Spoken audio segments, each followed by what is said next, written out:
আছে soya sauce 1 চা চামচ, ঠিক আছে? এখানে 1 চা চামচ নাই, অল্প একটু সামান্য। আন্দাজ মতো দিছেন?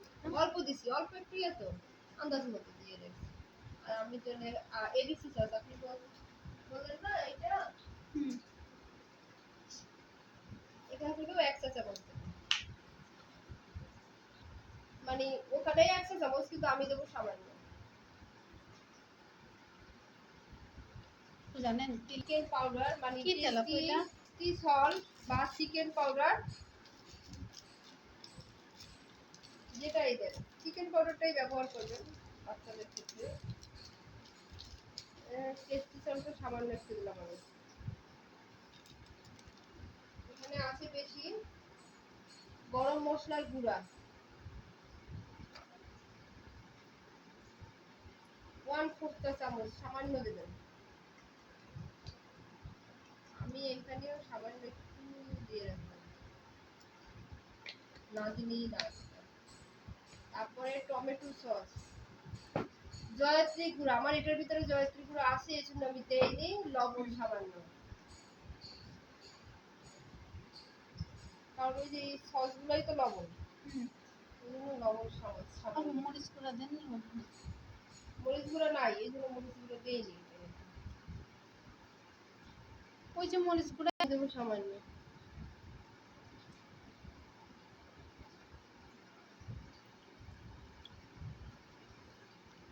লেখার সময় কি কি লিখে দিতে হবে, আবার দেখি কি কি দেয়। চিকেন নিছি, সয়া সস নিছি, এবিসি সস নিছি, মরিচ গুঁড়া দিলাম, চিকেন পাউডার, গরম মশলার গুঁড়া, টমেটো সসটা দেইনি, জয় লবণ সামান্য। টমেটো সসটা কি দিবেন নাকি এটা স্কিপ করবেন? টমেটো সসটা দেবো, ওটা নিয়ে আসতে হবে, নিয়ে এসে পরে একটু মাখায় দিয়ে রাখলাম। এরপরে চিকেন পপকর্ন আর চিকেন আপনার কি বলে চিকেন স্টিক, এগুলো সবগুলাই আপনার ওই যে ইয়ে আছে না, আপনি যে চিকেন ফ্রাই যে করছেন, চিকেন বার্গার যে শিখছেন, একই পদ্ধতি। চিকেন বার্গার কই শিখলাম? সরি, চিকেন বার্গার কি বলতেছি, যে চিকেন ফ্রাই যেটা। ও আপনাকে বার্গারের পেটি শিখাবো, তাই এখন মানে আমার হচ্ছে আসতে আমার মনে না করে দিলে আমার মনে থাকে না। আর আমি তো জানি না, আর একবার শুনেছি আমি ভুলে গেছি। এই জন্য আমি আপনার শিখতেছিলাম যে আপনার শিখে কি আছে। শীত তো 2-3 হয়ে গেছে, এটা দিয়ে 3টে হয়ে গেছে। মুরগির মাংস এভাবে করে কেটে সয়া নেবেন। সস, হ্যাঁ, আর এই উপকরণগুলো সয়া সস দেবেন 1 টেবিল চামচ, আমি দেবো সামান্য একটু, এমনিগুলোই আসে না সয়া সস দিলে। আর ওই যে আপনি যদি গোলমরিচটা দেন, গোলমরিচটা না সুন্দর। ফ্রাইড রাইস তৈরিতে এই সসগুলো লাগে, তাহলে ফ্রাইড রাইস ভালো হয় না, মজা হয় না। প্রত্যেকটা সস লাগে। হ্যাঁ, এবিসি সস দেবো, আপনি এবিসি সস এনে দিয়েছেন। এটা কত টাকা তা তো বললেন? ওইটা আপনার গিফট। গিফট কেন, আপনি এটা কষ্ট করে আনছেন, আরে না, আপনিও তো কিনে নিয়েছেন। লাগবে না।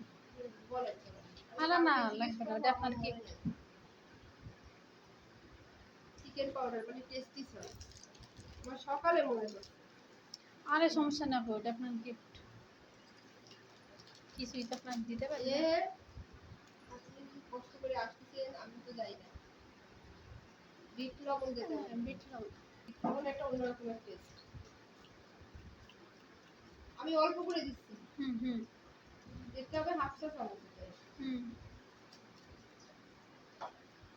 তারপরে আদা রসুন কি আদা গুঁড়া, রসুন গুঁড়া, এগুলো ছেড়ে দেবেন।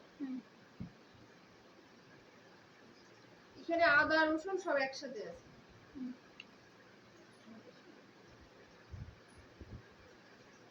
তারপরে কি ফেটানো ডিম পরে দেব। তারপরে এখানে আছে বেকিং পাউডার, এলাচের গুঁড়া, পাপরিকা পাউডার, গরম এলাচ গুঁড়া। এটার ভিতরে আছে দিলাম না আলাদা, এলাচি গুঁড়া আলাদাও আছে দিচ্ছি। তারপর আপনার বোঝার সুবিধার জন্য দিয়ে দেবো। Paprika powder. এটা তো গরম মশলার ভিতরে যে এলাচটা আছে ওইটা। ফুল মিক্স, তারপরে এলাচগুলো ওখানে আলাদা দিছে, তারপর আলাদা দিয়ে দিতে হবে না, না এটা গরম আছে তো। মশলাও দিছে, আবার এলাচও দিছে। হ্যাঁ, এটা আছে তো। দুটোই আলাদা আলাদা করে গেছে টেস্ট বাড়ানোর জন্য।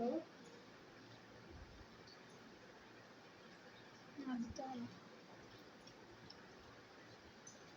আমি হচ্ছে সব ফ্রিজে রাখি যাতে ভালো থাকে। হুম। বেশি হয়ে গেল না? পড়ে গেছে বেশি জল। থেকে উঠান না। তারপর রেস্টে দিতে হবে কত সময়? এই যে পপকর্ন দেখলেন না, হুম। একই সিস্টেম। ও আল্লাহ। Chicken fry, chicken stick, chicken popcorn, process এক, শুধু কাটা শুধু, সাইজ আলাদা। হ্যাঁ কাটা শুধু আলাদা, এই আর কিছু না।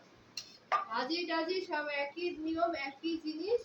আপনি যখন খাবেন তখন মানুষ তো বোঝে না, মনে করি এইটা আলাদা জিনিস, এইটা আলাদা জিনিস। এখন দেখবেন, এখন বুঝতে পারবেন যে আসলে কোনটা কি। এই চিকেন পাউডার, লেবুর সাথে মিট লবণ, আদা গুঁড়া, রসুন গুঁড়া, ফেটানো ডিম, বেকিং পাউডার, পাপরিকা পাউডার, গরম মশলা গুঁড়া, শেষ আর নাই। চিকেন ধুয়ে জুড়ি করে সব উপকরণগুলো পর্যায়ক্রমে দিয়ে ম্যারিনেট করবো। 1 ঘন্টা রাখতে হবে, আস্তে আস্তে ক্লাসে দেখানো হবে। যদি পার্থক্য আছে একটু, ওই যে ওইটাই যে মরিচ দিছিলাম না আপনার চিকেন ফ্রাইতে, হুম। একটু মরিচ দেওয়া কিন্তু গোলমরিচ, হুম। এই জায়গায় কিন্তু কোনো মরিচ দেয়নি। গোলমরিচ নেই? না, এই জায়গায় এমনিও মরিচ নেই, গোলমরিচও নেই, কোনো মরিচই কিন্তু নেই। ওই শুকনো মরিচ দিলাম যে। কোনটাই দিছি? এটা না, এটার এটাই ভিতরে? দিই নাই, ওইটাই দিছি। ও ওইটার ভিতরে এটাই দিছি। কিন্তু দেয়। আইসা আপনার লেখে হুম।